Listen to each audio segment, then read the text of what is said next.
नमस्कार दोस्तों, धर्म ज्ञान हिंदी कहानियां चैनल पर आप सभी श्रोताओं का दिल से स्वागत है। दोस्तों, बात उन दिनों की है जब अराजकता के दूतों ने देश के शासन को कांटों से भर दिया था। गृहस्थ के लोग सारी उम्मीदें खोकर सिर्फ देवताओं के मुंह की तरफ ताकते रहते थे। मनुष्य का मन हर समय दुष्टों के डर से कांपता रहता था। विषम परिस्थितियों के चलते मनुष्य हो या देवता, उस समय किसी पर भी विश्वास करना बहुत कठिन था। बेकसूर और मजबूर लोग केवल आंसुओं की दुहाई देते रहते थे। अच्छे काम और बुरे काम के परिणाम में अंतर की सीमा रेखा बहुत दुर्बल हो गई थी।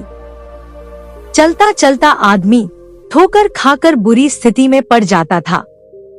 ऐसे में किसी भी घर में सुंदर कन्या का होना भाग्य विधाता के अभिशाप के समान लगता था। उसके आने से परिवार के सभी लोग यही कहते थे, यह मुंह जली यहाँ से टले तो जान बचे। उन दिनों 30 महल के ताल्लुकेदार वंशीवदन के घर में ऐसी ही एक परेशानी आ पड़ी। कमला बहुत सुंदर कन्या थी। माँ बाप मर गए थे। उन्हीं के साथ वह भी मर जाती तो बाकी परिवार निश्चिंत हो जाता, पर वैसा हुआ नहीं।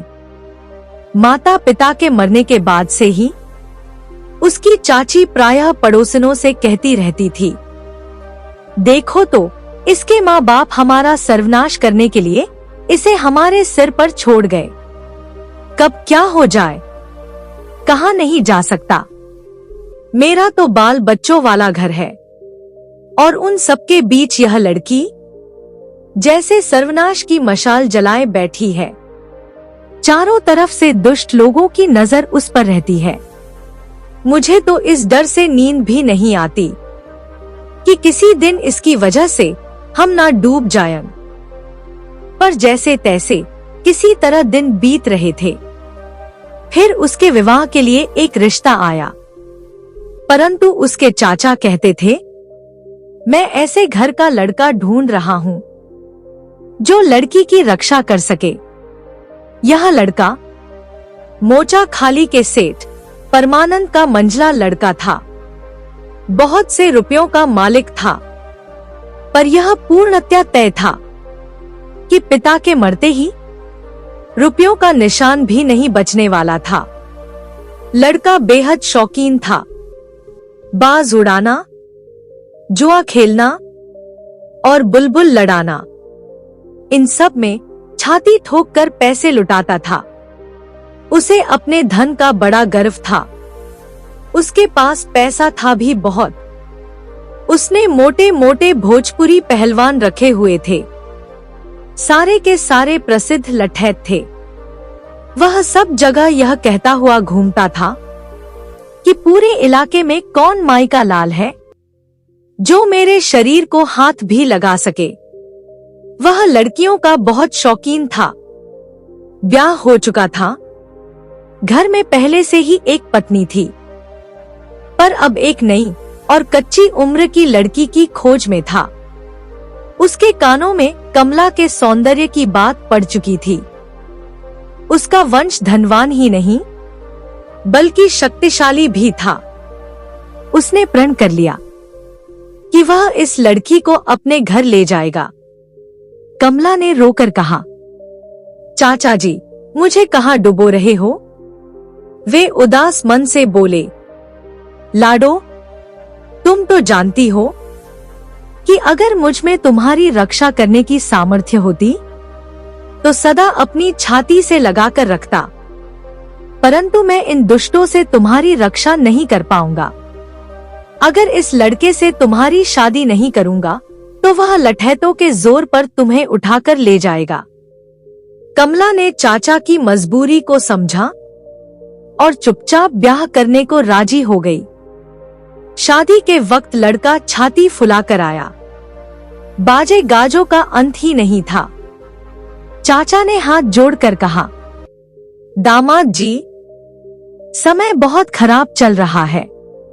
इतनी धूमधाम करनी ठीक नहीं है। सुनते ही उसने फिर चुनौती के स्वर में कहा, देखते हैं कौन हमारे पास आने का साहस करेगा।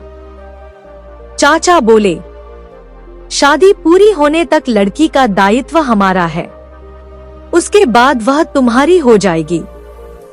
उसे सुरक्षित घर ले जाने का जिम्मा तुम्हारा है। हम वह दायित्व नहीं ले सकते, हम कमजोर हैं। उसने छाती चौड़ी करके कहा, डरने की कोई बात नहीं है। भोजपुरी पहलवान भी मूंछों पर ताव देते हुए लाठियां लिए खड़े रहे। शादी के बाद वह कन्या को लेकर प्रसिद्ध ताल तड़ी के मैदान से निकल रहा था। रात के दूसरे पहर में मधु मल्हार नामक डाकुओं का सरदार हाथ में मशाले लिए अपने दल बल के साथ ललकारता हुआ आ गया। भोजपुरी लठैतों में से एक भी नहीं रुका, क्योंकि वे जानते थे कि मधु मल्हार जैसे विख्यात डाकू के हाथों में पड़ने पर कोई नहीं बच सकता था। कमला पालकी से उतरकर झाड़ियों में छिपने जा रही थी। तभी बूढ़ा हबीब खान पीछे आकर खड़ा हो गया। लोग एक पैगंबर की तरह उसकी पूजा करते थे। उसने डाकुओं के सामने सीधे खड़े होकर कहा, मैं हबीब खान हूँ, तुम सब यहाँ से जाओ। डकैत बोले, खान साहिब, आपके सामने तो कुछ कह नहीं सकते, पर हमारा काम आपने मिट्टी में क्यों मिला दिया? पर जो भी हो, उस वक्त उन्हें वहां से जाना ही पड़ा। हबीब ने आकर कमला से कहा, तुम मेरी बेटी हो, तुम डरो नहीं, अब इस आपद की जगह से घर चलो। कमला बहुत संकुचित हो उठी। हबीब ने कहा, मैं समझ गया बेटी, तुम हिंदू ब्राह्मण की लड़की हो और मुसलमान के घर जाने में झिझक रही हो। पर एक बात याद रखना, एक सच्चा मुसलमान धर्मनिष्ठ हिंदू ब्राह्मण का भी सम्मान करता है। मेरे घर में तुम हिंदू घर की लड़की की तरह ही रहोगी। मेरा नाम हबीब खान है, मेरा घर पास ही है, तुम मेरे साथ चलो, मैं तुम्हें ठीक से रखूंगा। पर कमला संकोच के कारण किसी तरह जाना नहीं चाहती थी। यह देखकर हबीब ने कहा, देखो बेटी, मेरे जीते जी इस गांव में कोई तुम्हारा धर्म भ्रष्ट नहीं कर सकता। तुम मेरे साथ चलो, डरो नहीं बेटी। समझा बुझाकर हबीब खान कमला को अपने घर ले गया। आश्चर्य की बात यह थी, उस मुसलमान के 8 मंजिले घर की एक मंजिल पर एक शिव मंदिर बना हुआ था और हिंदू स्त्री के रहने की पूरी व्यवस्था थी। तभी एक वृद्ध ब्राह्मण आया और बोला, बेटी, इस घर को हिंदू घर जैसा ही समझो, यहाँ तुम्हारी जाति सुरक्षित रहेगी। कमला रोकर कहने लगी, कृपा करके मेरे चाचा जी को खबर भिजवा दे, वे आकर मुझे ले जाएंगे। हबीब बोला, बेटी, तुम यह गलती कर रही हो, तुम्हारे घर से कोई तुम्हें वापस नहीं ले जाएगा, वे तुम्हें बीच सड़क पर छोड़ देंगे। चाहो तो एक बार परीक्षा ले सकती हो। हबीब खान कमला को उसके चाचा के घर के दरवाजे तक ले जाकर बोला, मैं बाहर तुम्हारी प्रतीक्षा करूंगा। घर में अंदर जाकर कमला चाचा से लिपट गई और बोली, चाचा जी, मुझे कभी मत छोड़ना। चाचा की दोनों आंखों से आंसू बहने लगे। तभी चाची ने आकर देखा और बोलने लगी, दूर कर दो इस कुलच्छनी को, दूर कर दो, सर्वनाशिनी। दूसरी जाति के घर में रहकर लौटने में शर्म नहीं आई? चाचा बोले, बेटी, कोई उपाय नहीं है, समाज में कोई तुम्हें लौटने नहीं देगा, बल्कि हमारी भी जाति जाएगी। कुछ देर कमला सिर झुकाए खड़ी रही, फिर धीमे कदमों से दरवाजे से निकलकर हबीब के साथ लौट गई। उसके चाचा के घर के द्वार उसके लिए सदा को बंद हो गए थे। हबीब खान के घर पर उसके लिए धर्म पालन की सुविधा व्यवस्थित कर दी गई थी। हबीब खान ने कहा, तुम्हारे घर मेरे घर से कोई नहीं आएगा। इस बूढ़े ब्राह्मण के साथ तुम अपनी पूजा सेवा आचार विचार का पालन कर सकोगी। हबीब खान के घर का एक पुराना इतिहास था। लोग इसे राजपूतानी का महल कहते थे। बहुत पहले यहाँ के एक नवाब एक राजपूत कन्या को उठा लाए थे, पर उसकी जाति बचाने के लिए उसे अलग रखा गया था। वह शिव पूजा करती थी, बीच बीच में तीर्थ यात्रा के लिए भी जाती थी। उन दिनों उच्च वंश के मुसलमान धर्मनिष्ठ हिंदुओं की बहुत इज्जत करते थे। वह राजपूतनी इस महल की दूसरी हिंदू बेगमों को आश्रय देती थी।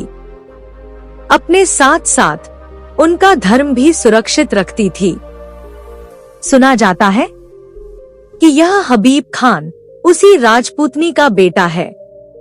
उसने माँ का धर्म तो ग्रहण नहीं किया था, पर मन में माँ की पूजा करता था। वह माँ तो अब नहीं रही, किंतु उनकी स्मृति की रक्षा के लिए उसने समाज से ठुकराई गई पीड़ित हिंदू लड़कियों को विशेष रूप से आश्रय देने का प्रण उठाया हुआ है। कमला को उससे वह मिला जो अपने घर में भी नहीं मिला था। घर पर तो उसकी चाची हर समय उसे कुलक्षणी, सर्वनाशनी और अभागी आदि नामों से पुकारती थी। वह कहती थी कि उसके मरने पर ही उनके वंश का उद्धार होगा। कभी कभी उसके चाचा उसे छिपा चुरा कर कुछ कपड़े वगैरह देते भी थे, तो वह उन्हें चाची के डर से छिपाती फिरती थी। पर इस राजपूतनी के महल में आकर उसे रानी का पद मिला।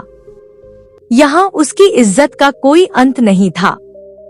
उसके चारों तरफ हिंदू दास दासियां मौजूद रहते थे। धीरे धीरे वह बालिका से युवती हुई। घर के एक लड़के ने छिपकर उसके यहाँ आना शुरू कर दिया। मन ही मन वह उससे बंध गई। तब उसने हबीब खान से कहा, बाबा, मेरा कोई धर्म नहीं है, मेरा प्रेम ही मेरा धर्म है। जिस धर्म ने सदा मुझे जीवन के प्रेम से वंचित रखा, मुझे अवज्ञा से फेंक दिया, उस धर्म में मुझे कभी भी मन की खुशी नहीं दिखी। वहां के देवताओं ने मुझे रोज अपमानित किया। मैं आज भी यह भूल नहीं पाती हूँ। बाबा, मुझे तुम्हारे घर में पहले पहल प्यार मिला है। यहाँ आकर मैंने जाना कि मुझ हतभागिनी लड़की के जीवन का भी कोई मूल्य है।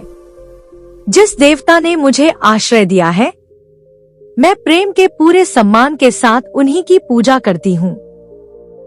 वही मेरे देवता है। मेरी नजर में ना वे हिंदू हैं, ना मुसलमान। मैंने तुम्हारे मंझले बेटे को मन ही मन ग्रहण किया है। मेरा धर्म और कर्म उसी के साथ बंध गया है। तुम मुझे मुसलमान बना लो, मुझे इसमें कोई आपत्ति नहीं है। मेरे दो धर्म हो जाएंगे। उनकी जीवन यात्रा बढ़ती गई। अपने पहले परिवार वालों से उसके मिलने जुलने की कोई संभावना नहीं थी। इधर हबीब खान ने भी यह भुलाने की चेष्टा की कि कमला उनके परिवार की कोई नहीं है, और अपने मंझले बेटे के साथ उसका निकाह कराकर उसका नाम मेहरजान रख दिया। इधर कमला के चाचा की दूसरी बेटी के विवाह का समय आया। सारे प्रबंध पहले की तरह ही हुए, पर फिर वही परेशानी सामने आई। डकैतों ने पहले की तरह बारात पर हमला बोला। एक बार उनका शिकार छिन चुका था। उन्हें उसका बहुत दुख था, इसलिए इस बार वे अपना पुराना बदला भी लेना चाहते थे। किंतु फिर एक बार पीछे से हुंकार आई, खबरदार। डकैत बोले, लो भाई, हबीब खान के चेलों ने आकर फिर सब गड़बड़ कर दिया। कन्या पक्ष के लोग कन्या को पालकी में ही छोड़कर जिसे जिधर जगह दिखी उधर को भागना चाहते थे। पर तभी उनके बीच हबीब खान की अर्ध चंद्राकार पताका लगा बरछा लिए एक निर्भीक युवती आकर खड़ी हो गई। वह सरला से बोली, बहन डरो नहीं, मैं तेरे लिए उनका सहारा लेकर आई हूँ जो सबको आश्रय देते हैं, जो किसी की जाति के बारे में नहीं सोचते। चाचा जी, आपको मेरा प्रणाम। डरना नहीं, मैं आपके पैरों का स्पर्श नहीं करूंगी। अब इसे अपने घर ले जाओ, इसे किसी ने भ्रष्ट नहीं किया है।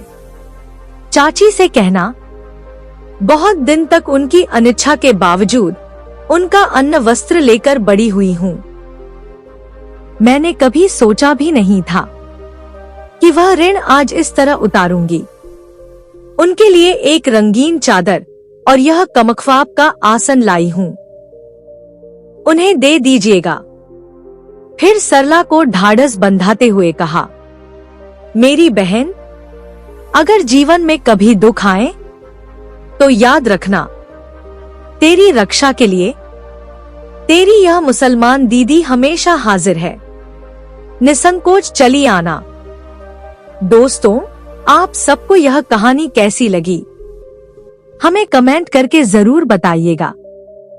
और अगर आपने हमारे चैनल पर पहली बार विजिट किया है तो इस चैनल को सब्सक्राइब भी जरूर कर लीजिएगा ताकि हमारी अगली वीडियो का नोटिफिकेशन आपके पास सबसे पहले पहुंच सके। धन्यवाद दोस्तों।